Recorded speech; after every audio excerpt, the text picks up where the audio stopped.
Hello, everybody. I am Elliot Gaskin, Senior Vice President of Development at Share Our Strength, and I want to welcome you to today's Conversations on Food Justice program. We're so happy you've taken time out of your schedule to join us for this very important conversation.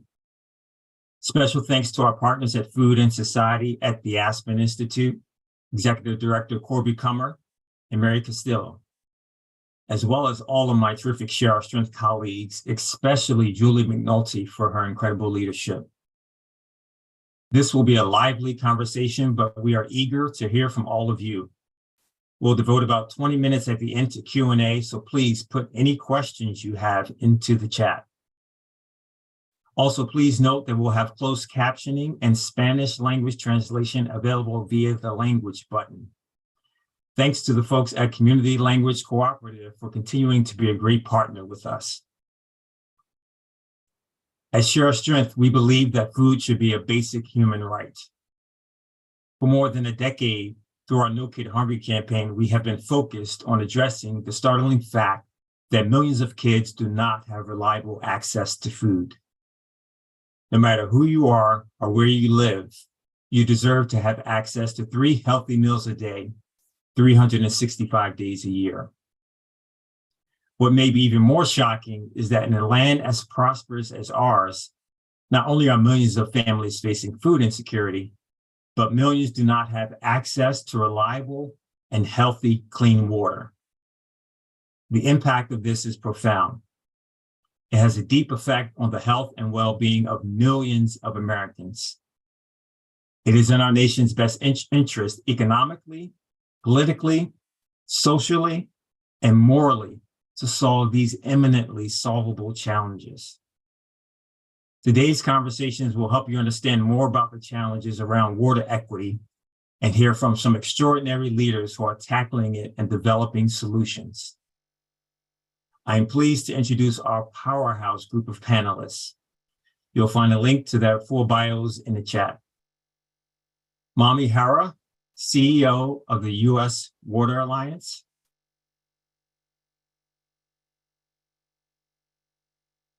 Dr. Danielle Land, a postdoctoral research associate at the C.S. Mott Department of Public Health at Michigan State University.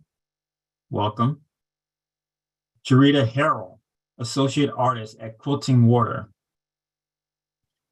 And our esteemed moderator, Dr. Dick Sadler, associate professor, Department of Public Health at Michigan State University. Thank you all for being a part of this conversation today. Dick, I'll turn it over to you. Thank you very much, Elliot and Julie and the entire team. I'm really excited for this panel today. I think our panelists, Mami, Charita, and Danielle, bring complementary expertise and experiences on water from the nonprofit and academic worlds. So I'm excited to see how we can bridge those different trajectories. And so to kick off the panel here, I'd like to ask a question that I'd like all of you to respond to. And it's, researcher and writer Christopher Rhodes recently penned an essay on water access in Al Jazeera, stating that racism is quite literally in the water in America. In particular, he was referring to access to public water bodies like pools. But of course, this extends to a whole diversity of pieces of the water infrastructure of our cities. So from your perspectives, how has water been used to perpetuate inequality? And how does water intersect with issues like health, food access, and economic opportunity? Does anybody want to jump in first here, or shall I pick? Mami, I see you're unmuted. Would you like to go ahead? I'd be happy to start. We have found that race is the single biggest predictor of water access in the U.S. So the quote is correct in terms of water services as well. We see that Indigenous communities are 19 times more likely to have inadequate services than their white counterpart. And Black and Hispanic communities are twice as likely to experience inadequate services. And, to your question about accessing other kinds of essential services, infrastructure, and I think water most of all, is the platform that society is built upon. And so goals such as food access and economic opportunity are out of reach without adequate water and wastewater and stormwater services. And, just to kind of end my little tirade, unfortunately, we've seen in Jackson and many other communities that have suffered extreme breakdowns in water services, that schools, businesses, even critical health services can't operate without water, and that these are not isolated cautionary situations. I mean, many communities are at risk of further crises because of lack of infrastructure and workforce investment, and that leaves them subject to accelerating threats around climate change and aging infrastructure. All excellent points. Sharita or Danielle? Yeah, I'm happy to jump in here. The literature is very clear that racialized, low-income, and Indigenous communities are more prone to breakdowns in their water infrastructure. There are more Safe Drinking Water Act violations in low-income and rural communities. And oftentimes we see, especially in Black communities, that enforcement of our safe drinking water violations is slower than what you see in communities that are more white and wealthy. And so, from my expertise and my perspective, my PhD and postdoctoral work focuses on lead in drinking water specifically, and lead is getting into the water mainly through our infrastructure. And, historical racist policies were intentionally used by the government and enforced to create these concentrated pockets of poverty and racialized spaces. And these are where we are seeing breakdowns in infrastructure, and especially withholding funds for infrastructure improvement. And, this absolutely intersects with all aspects of life, especially health. Lead is known to be a potent neurotoxin. There is no safe level of exposure of lead. And given that we are not prioritizing these disenfranchised, disinvested communities to essentially get them access to safe water, to lead-free water, we are absolutely perpetuating these inequalities. Lead on Black children is significantly more, we see those impacts are more profound compared to their white counterparts. And so this is a very, water equity is very near and dear to my heart, and absolutely drives the work that we do. And I am really pumped to be here to talk about it today. Okay. Thank you. And Sharita? I thank you, Mami and Danielle, for highlighting those very important issues. If I can kind of make a connection a little bit to food and culture and water in particular, I don't know if we always kind of recognize the relationship between water and its impact on food in particular. So I'm thinking specifically about the Black culture. And of course, our culture is not the only culture, obviously, that, relies on water in terms of preparation for food. But in thinking about the Black culture, the ways in which we use water for preparation, cooking, hydration, and boiling, simmering, and stewing, all of these things that are specific to the ways in which we understand food and its development within our particular cultures, grits, greens, rice, and beans, all of these things, the ways we wash and brine our meat are significant to our access to clean water. So this lack of access not only impacts our health and thinking about how we use water for bathing and drinking, and the potential gastrointestinal and skin issues related to that, but just on the most simplest form, our basic access to food, which in a lot of ways has this cultural impact. I think people often believe this only impacts certain regions or countries. I've been to Mexico, Senegal, and the Dominican Republic, where we were advised not to drink the water. And we've also received the same kind of advisories here where I'm from in New Jersey. So this certainly is a global issue, not only on the ways in which we understand our access to clean water, but the ways in which it impacts the foods that we eat and the ways in which we, nurture ourselves day by day. I am getting the sense that, and of course, this is something that probably many of our attendees inherently know, but water is fundamental, but not just to sustaining life, but sustaining culture. That health is not just not having disease, but having joy and having connection with people, and everything that comes along with that. So Sharita, I want to jump back to you with another question then. So for Black people in the United States, the story of water is complicated. And you've already kind of illustrated that a bit. But this history includes enslavement and discrimination and the whole processes of working through that. And I was listening to some of your other work. So this legacy, it also includes fishing and agriculture. How does this show up in your work as a storyteller? And why is it so important to hold all of these truths together? And I think you did kind of touch on that, but I'd like to hear more. So thank you for that question. A lot of my work incorporates, elements of land and nature, and particularly Black folks' relationship to land and nature, as well as this overall kind of like recognition and understanding that many of us began with water and were birthed by water. The history and brutality of the Middle Passage flow through my veins. It is this constant and persistent echo of my ancestors. And I recognize as a Black woman in this country how my family's relationship with water, in particular, my father grew up in Ohio near Lake Erie, which has its history connected to enslaved people in the Underground Railroad. And my mother, who grew up in Georgia near the Savannah River, which was a port for the transatlantic slave trade, and even my children, who grew up here in New Jersey, near the Atlantic Ocean, that we all know carries its histories related to transporting Black bodies. These stories appear in my work and have been framed by these significant moments in our shared histories that, in this day and age, many people want to erase. They want to exclude from conversation. But I think what's more important in our role as storytellers is to acknowledge and share these histories. I recall kind of looking at social media posts. I'm on social media way too much, and I need to fix that. But that they were saying that, a lot of Black people are losing recipes. And I interpret that as we are losing histories. We are forgetting or failing to recognize the ways in which Black folks built and grew this land and contributed to many of the popular food cultures and significant moments and pieces and portions and fabrics of this land. And I do want to be clear that this is not meant to, disrespect or ignore the contributions of Indigenous people who are the original caretakers of this land, and whose recipes we have learned from and shared in various forms. But much of this country was built on the labor of Black bodies.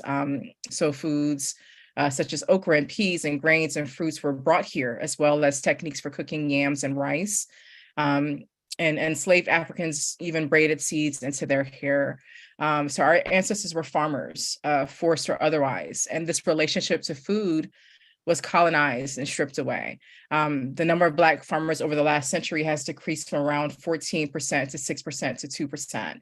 And this, kind of understanding of that, and the understanding that the types of foods that, we are now forced to eat or forced into these food deserts, or the foods that we are excluded from, is pretty devastating if we think about the ways in which we've introduced or brought over, these particular things as it relates to food and water. Would it be fair to say that water has been weaponized in some ways? I think both water and food has been weaponized in too many ways. Right. And that is extremely problematic, yeah.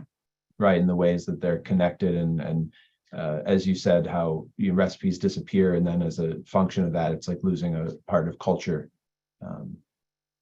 Thank you for that. It kind of leads me toward a question to Mommy, and pertaining to how Black Americans have been relegated to substandard spaces and exposed to water bodies in a host of negative ways. So, Mommy, in the US, we have an abundance of laws and regulations designed to protect public health, but we also have tons of examples of large-scale water contamination. And so I'm interested in your thoughts on this kind of contradiction, how there's a breakdown when it comes to implementing and enforcing policies that in theory should be keeping people safe. Of course, recognizing this history of disenfranchisement and racism and discrimination, and that very much has not kept people safe at the same time. That's a great question. First, I just want to thank Sharita for your response to the last question. I learned a lot already in these short minutes. The answer to your question, Dick, has many facets, and I'll try to be quick about it because I could talk about this forever. First off, funding. These laws and regs that you're talking about, while they're not completely an unfunded set of mandates, water regs are very much insufficiently supported by federal funding. Water in the US is not seen as a common good. And so the great majority of funding for water systems, water management, falls upon local communities, no matter how small or poor those communities might be. And, we can talk later about all the numbers, which, I'm happy to share. But, I also want to just touch on the idea of how water systems have developed. Water and wastewater systems in the US have often evolved in an ad hoc manner, without sufficient preservation and protection of source water, without prescient, kind of regional planning and cooperation, without accounting for climate impacts. I mean, that is obvious. And without planning for equity and sometimes even fairness in services, right? As Shrita's indicated. So just to give you a sense of the kind of disparate and large number of systems, in comparison to the energy sector that has about 800 natural gas and roughly 1,100 electrical utilities nationally, the US has, the estimates range between 155,000 to 55,000 water systems and 16,000 wastewater treatment systems. So while regionalism is not always the answer, the sheer number and variability and vulnerabilities of our water systems make enforcement of the regulations that you mentioned daunting and often inequitable in terms of how it's managed. I can't give long answers for the other issues that I do see that are inherent in this, such as the shifting nature of water law, right? It's not like there's just been the same set of laws, forever and ever, and they haven't been enforced in the same ways forever and ever. The courts have shifted the scope and interpretation. They continue to do so in enforcement of water laws and have promulgated difficult to parse rulings on the scope and reach of water laws, particularly around the Clean Water Act, and just governance and workforce. The governance and degree of political decision-making and respect for compliance varies from place to place. And, and also just one thing that I do want people to be aware of that maybe they can, pitch in and help with is that we are experiencing a water workforce crisis in the US that leaves many, many systems vulnerable. So, and so therefore very unable to comply. For sure. No, thank you for that. And the experience issue is definitely something that we experienced here in Flint at the onset of the Flint water crisis. So I'd like to throw a question over to Danielle that's connected. And so thinking of how water systems are developed locally and how they impact on residents at a local scale and how the inequalities inherent in our society are then kind of downloaded to the water systems as well. Danielle, your work being very, data heavy, how should we be using our data that's available or collecting data in our efforts to center water equity and connectedly? And I know this is a big question too, but how can we more effectively bridge evidence and policymaking in this realm? That is a big question. Data, one of my favorite topics. So, in terms of data, we need it for monitoring our water quality, for reporting exposures, and that, telling us presence of all these hazards and allowing us to essentially regulate what's in our water and to keep an eye on these violations. And I think what's so important about, big data and gathering data is it allows us to see these inequities, especially over space, more starkly. And, we say the numbers don't lie. If you were doing your data science well, the numbers do not lie in terms of bias. But we oh my goodness. I think in terms of like how we should be using data and improving water equity is I believe we should be using this as a way to lift up voices in our communities that are being harmed. For example, in Flint, the community members were not making a fuss, but they were saying that the water smelled funny, the water tasted bad, not long after they switched the water to the Flint River. And absolutely, their concerns were dismissed for a long time. It's like absolute gaslighting from the government and people above them telling them that the water's safe, but they know the water's not safe. In terms of this, what really changed the tide was bringing that proof of impact, was bringing the data that says there's lead in the water, bringing the data that showed lead levels increased after the switch. And so we really need to use this data to be providing that scientific backing to these communities. I think one absolute real-time example right now that I want to call attention to in Jackson, Mississippi, there is all this evidence of threat to human health. And it's not just that, the infrastructure is falling apart. It's that there's almost kind of, as it's fallen out of national attention, there's kind of this, the Jackson water crisis is over. But, from what I'm seeing and from what I've seen in the data in the past, there's evidence that it is absolutely not over and it is ongoing. And we're seeing community members being told that the water is safe. There are these conflicting messages about the water. I have some numbers in my notes. In the last 4 years, Jackson's had over 7,300 reported water main breaks. That leads to low water pressure that's increasing lead corrosion. In addition, in terms of how they're treating the water, they're just using pH adjustment. So they're not using an actual corrosion inhibitor, which is not, orthophosphate's really good at reducing corrosion. It can be. People have been saying that the water's not safe. And now the problem is that that burden of scientific proof is on the community that's harmed. So what we need to be doing with data, we need to be gathering evidence. We need to be sampling the water, working with the community and using this evidence to essentially bring forth that burden of proof and that scientific proof.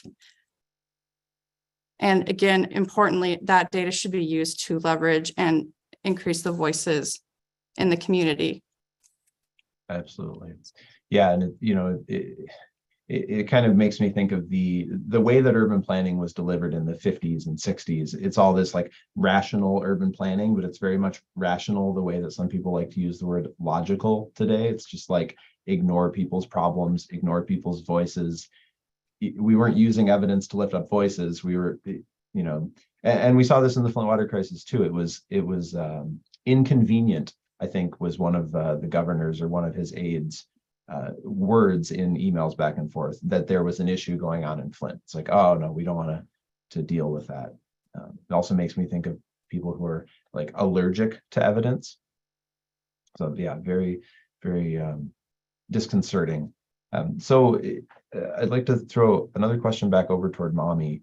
And this is connected, this gap between evidence and policy. When we look at the history of water crises in the US, we find a lot of similarities. Flint, Jackson, New Orleans during Hurricane Katrina.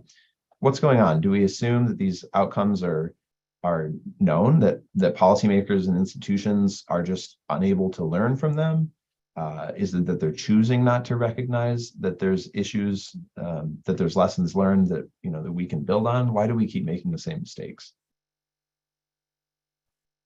At a fundamental level, all of us need to value water more.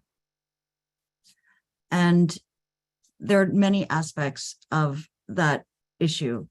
Just on the side of paying for it, right? Water should not be unaffordable, but we do need ways of pricing and supporting water investment that are equitable and that treat water as a federally supported common good. And culturally, we don't really we haven't embedded that in our processes yet entirely. We also need to embrace holistic and inclusive water management and governance. Generally, we're managing water in really suboptimal ways that don't collaborate with the natural water cycle, that support our cultures or sufficiently protect our source waters. or address non-point source pollution or plan for climate impacts. We need to think more holistically and presciently about all of those considerations, and to I understand the implications to our ways of life if need be. And in terms of enforcement, there are lots of things I could talk about, but one thing that people may not know is that the Clean Water Act and the Safe Drinking Water Act are designed with reporting and oversight primacy at the state level. So there's a lot of variance in states, making the kind of oversight and the lessons learned from the things that we've seen really subject to leaders at the state level. So states have the first crack in enforcement, and feds just step in states if their efforts are deemed inadequate, but that can be a lengthy process. Thank you for that. It made me think of something I wanted to throw over towards Sharita in thinking about, doing a better job of thinking holistically about water management, valuing water more. So Sharita, you spent a number of years working on the Quilting Water Project. This is an initiative that gathers interviews about water from communities across the US and around the world. Why is storytelling such a crucial part of the fight for this equal water access? I guess in the most simplest terms, or simplistic terms, excuse me, storytelling is an act of witnessing. One of the goals of Quilting Water is to address this in various ways. So the main way that we're doing it is by gathering oral and visual records of people's relationship with water from around the world. And ultimately the project aims to kind of stitch together these stories, much like a quilt, and honoring the connected stories of water, while also establishing really the connection between literature and culture and ecological crises that impact citizens worldwide. I think one of the best ways to say it is that it's essentially an artifact of people getting together around these rituals of sharing news, knowledge, grief, and forms of celebration that build and construct literature that we don't always acknowledge. In particular, in this case, oral traditions or interviews. And it does this in a lot of ways by not only engaging scholars, which I think we look at as our knowledge holders, but also artists and communities, which are also our knowledge holders, if not more so, in a lot of ways, across these racial and geographical boundaries, and ultimately center both these ecological urgencies and our need ultimately to share and tell our stories. We've heard stories from people who have spiritual connections to water, people who have experienced these devastating moments of water and its power and its strength. And what we found is not only both the joy and the trauma and this devastation, but these interconnected stories that really kind of highlight the importance of water and why it is something that is so significant in so many of our stories, which I think is to say, it brings awareness and hopefully encourages folks to listen ultimately to the stories and the common threads of this joy and struggle and devastation as it relates to our ongoing, relationship and understanding of water. And some of the questions that we ask, there's a few, but we ask questions like, what is one memory you have of water? What is water taken away? What is a dream or wish that you have for water? And these questions have generated personal stories and experiences that ultimately highlight the importance of water in various communities, indigenous communities, communities of color, more, affluent communities, and allows us to kind of figure out how all of these stories are connected. Awesome. Yeah, I really appreciated what you said about not only engaging scholars and recognizing the plurality of ways that people engage with water. And I'm thinking of my own experiences with lakes and rivers as compared to city water and, pipes and the industrial kind of way of experiencing water, and how, depending on one's context, you may have a completely different relationship to it. It could be scary. It could represent patriarchy, it could represent supremacy, or it could be this amazing resource and, this way of connecting.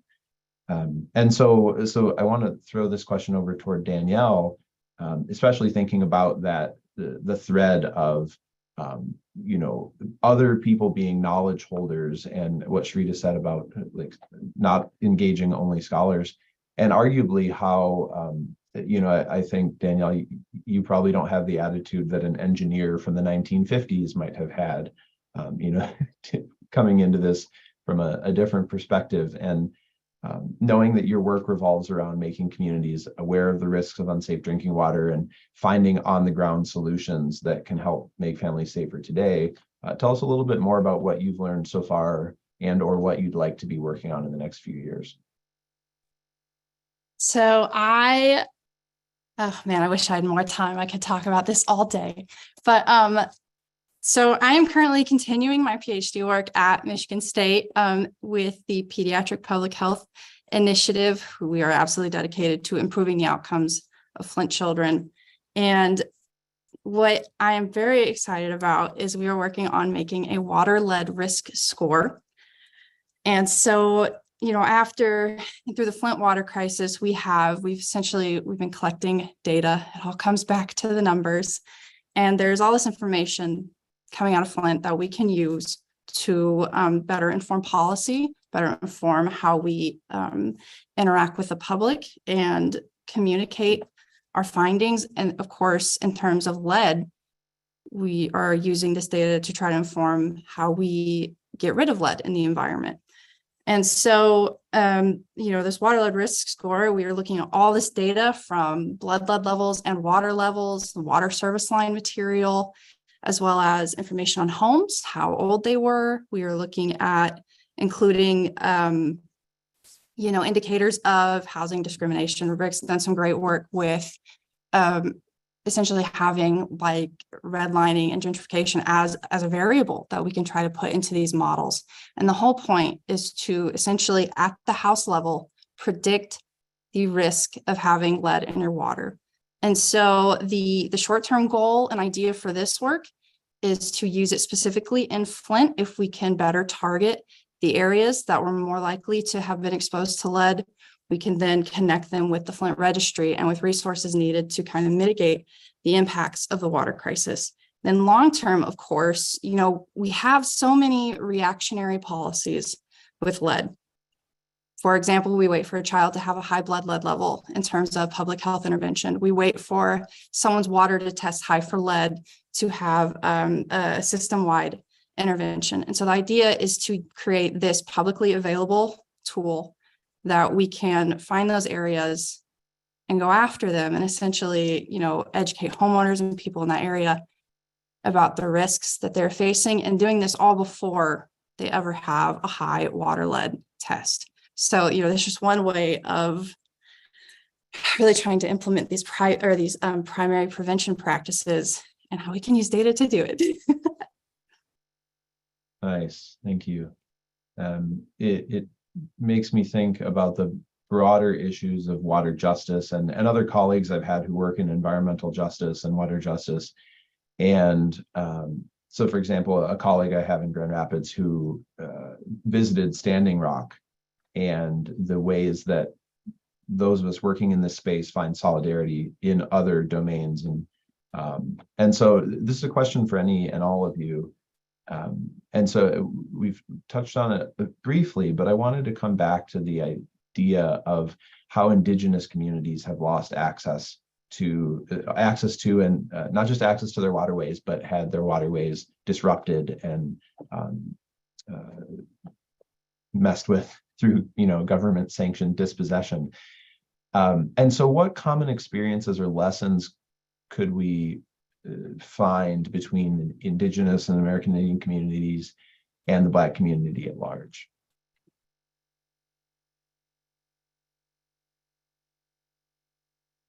Well, I think some of the most obvious ones are the ways in which we see displacement and segregation, socioeconomic disparities, racism, environmental injustice, forced relocation, land seizures, redlining, which I know Danielle mentioned, issues with infrastructure. Those are some of the main ones that kind of come to mind for me. Exclusion from land resources. I also think it's important to talk about the ways in which, connecting back to food was rationed. And I think one of the most egregious kind of things that have happened is the limiting of knowledge and practices related to like the tending to cultivating and eating from the land.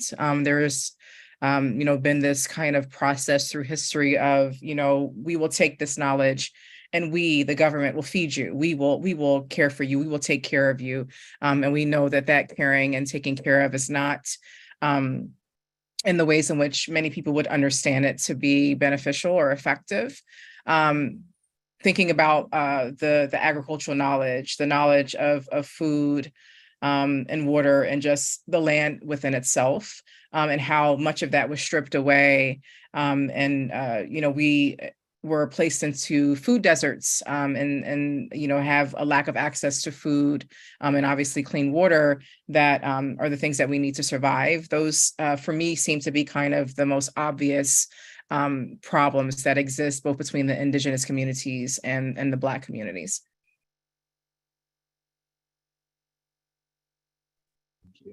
So you said, I heard the word infrastructure and my ears just perked right up.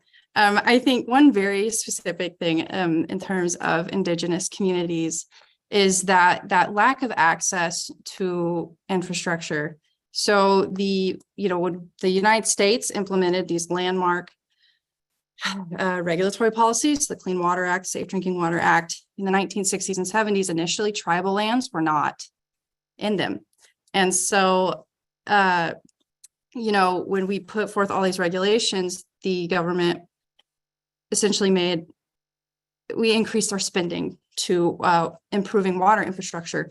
And given that tribal lands were not included in these regulatory policies up until mid 1980s, by the time that they were, that peak funding had decreased, it was declining. And by the time, we really can start to consider Indigenous populations, they did not have access to the funds that would, improve existing water infrastructure or put it into place. So that is just one specific example on this subject.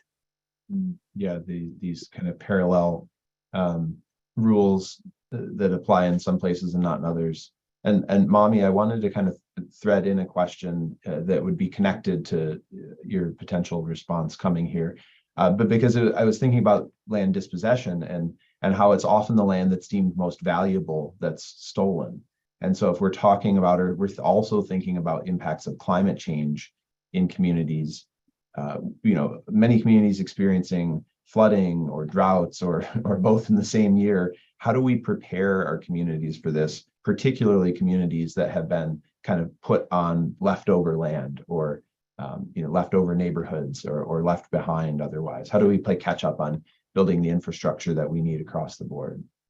That's a great question, and I would love to answer it. I'd also love to hear from you, Dick, about something related to what Sharita and Danielle just shared around displacement related to infrastructure, because that can be another tool besides what, the kind of dispossession and that we had that Sharita and Danielle talked about. But maybe I can just briefly talk about climate change and then I can pose a question to you.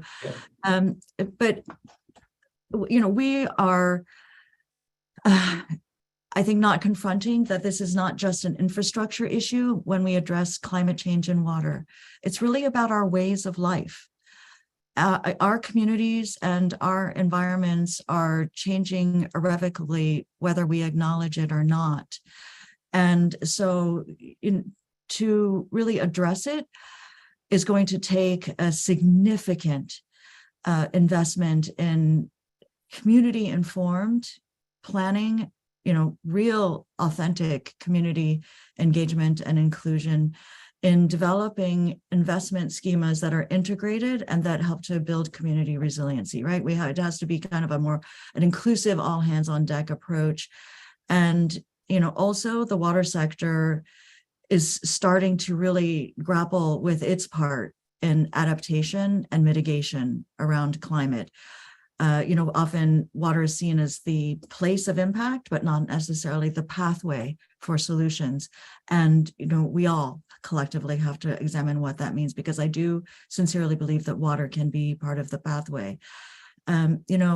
The bipartisan infrastructure law does get us started, at least with experiments, pilots, maybe improving the resiliency in a number of places. But the will to get there at scale and the ability to do that is something that we really need to grapple with in our country, right? And at least in terms of water infrastructure, we Americans don't necessarily excel at large scale adaptations. But we do have to corral the will and to help bring along communities that can't afford the needed investments on their own. That is a critical part of us, building more holistic resiliency. But can we talk a minute about displacement? Because I do think that's very much tied to the topics that Shrita mentioned. Yeah, definitely. Yeah, you said something about community-informed planning, and that contrasts with this rational urban planning that I was talking about from the 1950s and 1960s, where planners did to communities as opposed to communities having a voice of what are we going to do together. And when you link that into the way housing has been deployed in the US, we've seen massive subsidies for suburbia and highway development for 70, 80 years. And that's benefited a specific type of person, i.e., especially in the beginning, mostly white middle-class families who were able to take advantage of those subsidies. So, especially in a climate change induced future where we're talking about, and I'm sitting here in Michigan where our air quality is completely awful at the moment because of wildfires that are made worse by climate change. So we're experiencing this everywhere, and we're not going to be able to get away from it. But especially when we have to start confronting water scarcity issues, we need to redesign our cities entirely. We have this fallacy in American society where it's like, oh, well, we've always been spread out and we're American and we need room and all this. Like, no, if you look at our cities in the 1880s, they were dense, they were packed.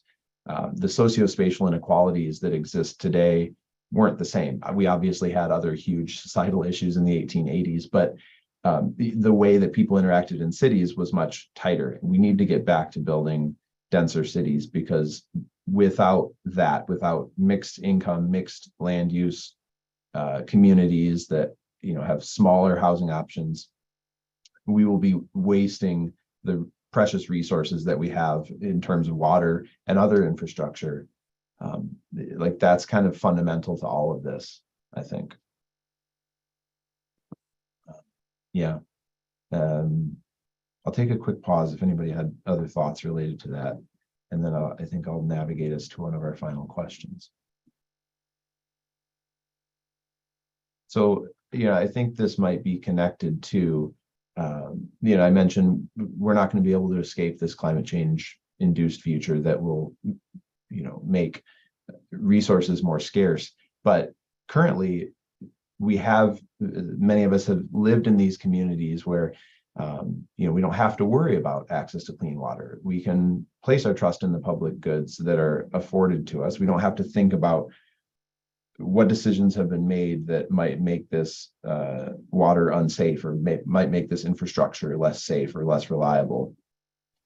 So how does the experience, and this is to any of you, how does the experience of not having safe or reliable access to public goods like water impact the way that communities would view other public institutions? And does this change the way that we would need to organize these communities?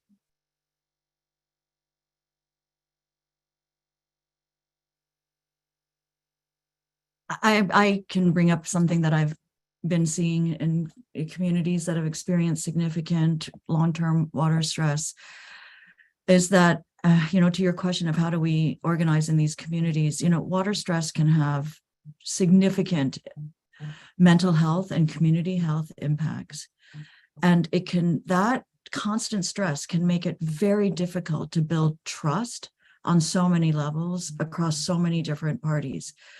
And so, it's important to think about, or to build ways of organizing that help to support individual and group mental and physical health and resilience, because those are paramount to supporting sustained organizing and change.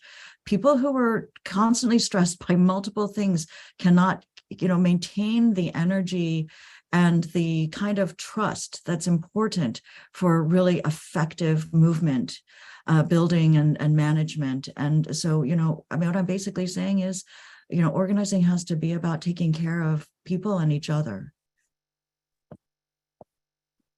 Yeah, absolutely. Going off of that, we've seen in the research actually that Black and Hispanic communities are more likely to be drinking bottled water. Other studies have shown that Black and Hispanic communities have a more negative perception of their tap water. They're more wary to drink it. And what we're seeing is absolutely distrust. And I think in terms of how do we need to organize in these communities, as an engineer and as scientists, people who really rely on testing and data, I think we need to be absolutely transparent. We need to be sampling in these communities, and then we need to take our findings, all of our data, and we need to give it to the public in a way that is understandable and accessible, because, there's so many mixed messaging coming from different levels of government. And I think all of our efforts need to be around lifting up these communities. I think it's important to kind of, going back to what Mommy said about, kind of caring for each other, understanding the ways in which so many of these communities are connected. Just thinking about in New Jersey, where I live, there's been recent data that shows that Jersey is like in the top 5 states in the country with contaminated drinking water. I actually saw research that suggested that it was the top 2, but I want to kind of like look into that a little bit more. And some of the most recent research suggests that there are between like 6 to 10% of the towns in New Jersey that have contaminated water. In my town in South Jersey, which used to be a resort town, which is really interesting. We have had several boil notices over the last couple of years. We have one main grocery store in our town. So if there is a boil notice, water is sold out pretty quickly in both our area and surrounding areas. And I know, most recently with the water issues that were happening in Philadelphia, we actually were sold out of our grocery stores, which are about an hour away. So, kind of thinking about the ways in which these different communities are connected, and ways in which these crises impact not only the communities in which we live, but all of these various communities, and the ways in which we need to kind of be more aware of that and are caring for each other, not only within our communities, but in these other external communities, I think is extremely important. I'm also in a food desert. So, I not only struggle to gain access to water at times of crises, but, sometimes fresh foods, and not only my town, but in neighboring towns. So again, kind of thinking about the importance of not only caring for each other, understanding the ways in which these crises impacts us individually, but also impacts those around us is extremely important. So hopefully bridging not only just some type of gap, but making a clearer awareness to this problem and how large it is overall.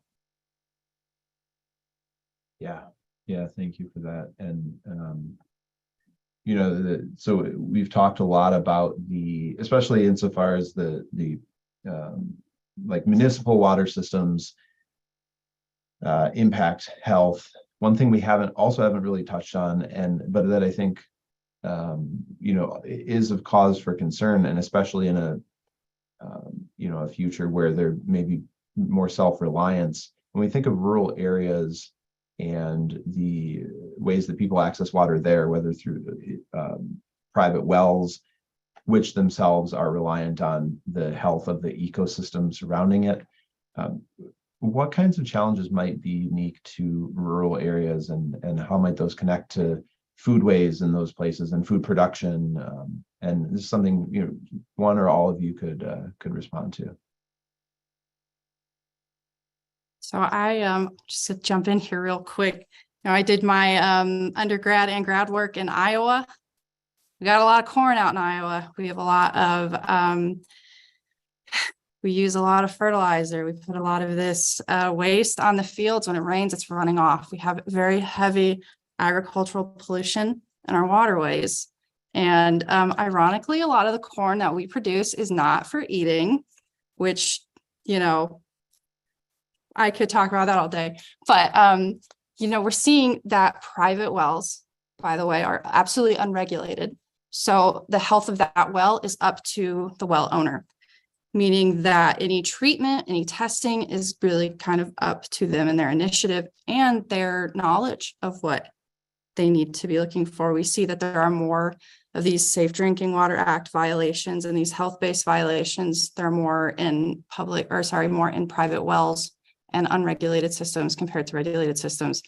And we see a lot of in terms of connected to the food system, again, with all this agricultural pollution and runoff, that our wells are more prone to contamination from these. So yes, we have a lot of these we have a lot of these private systems that are more vulnerable to this pollution. And that's just an example I've been working with for a while. Sure. Mommy?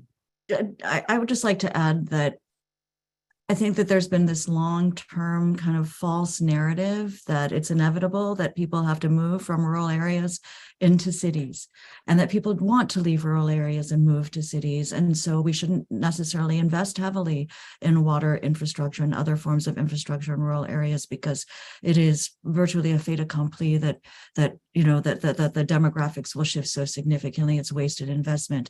But from my time in rural America, looking at water issues, people absolutely want to stay. They just can't, because their water infrastructure and other infrastructure is failing them.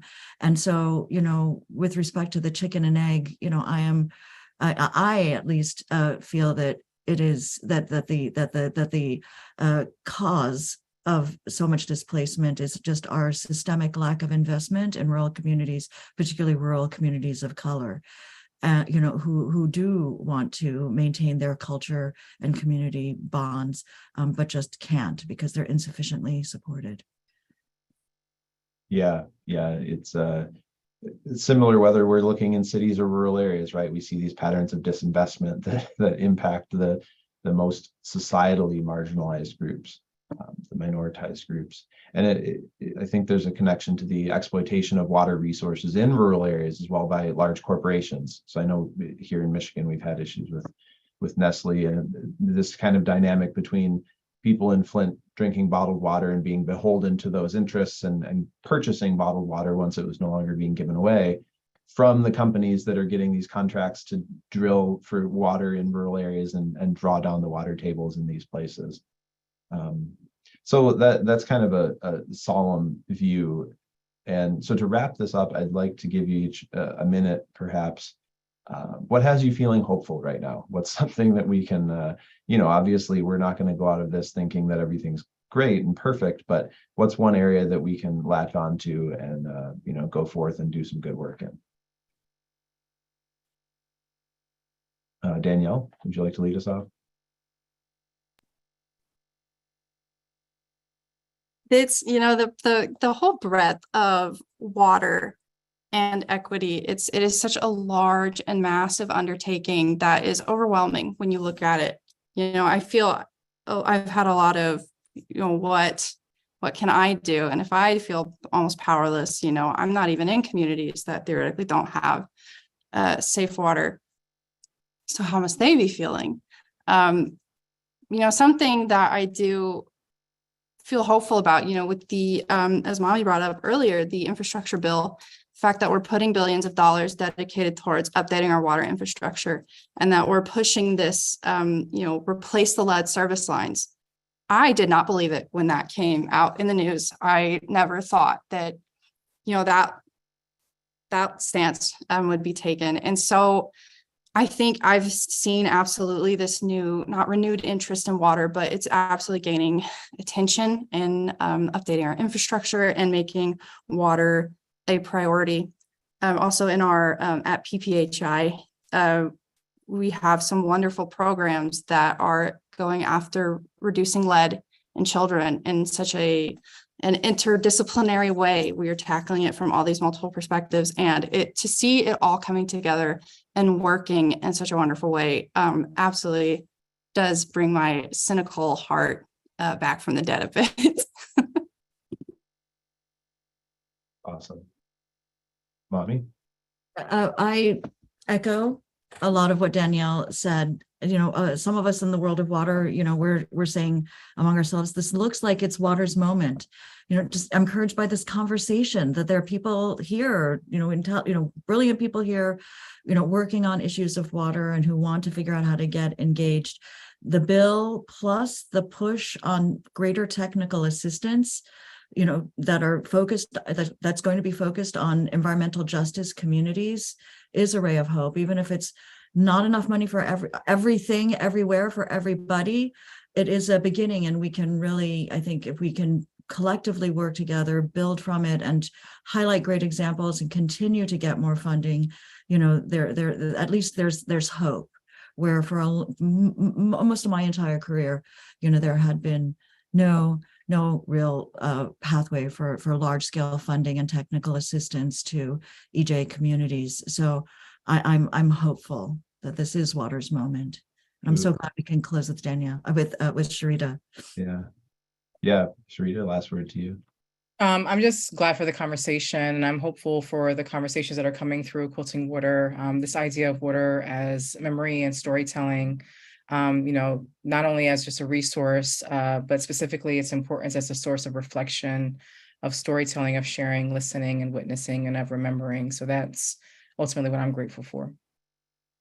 Awesome. Thank you, Sharita, and thank you, Mommy and Danielle as well. I'm going to turn it back over to Mary Castillo.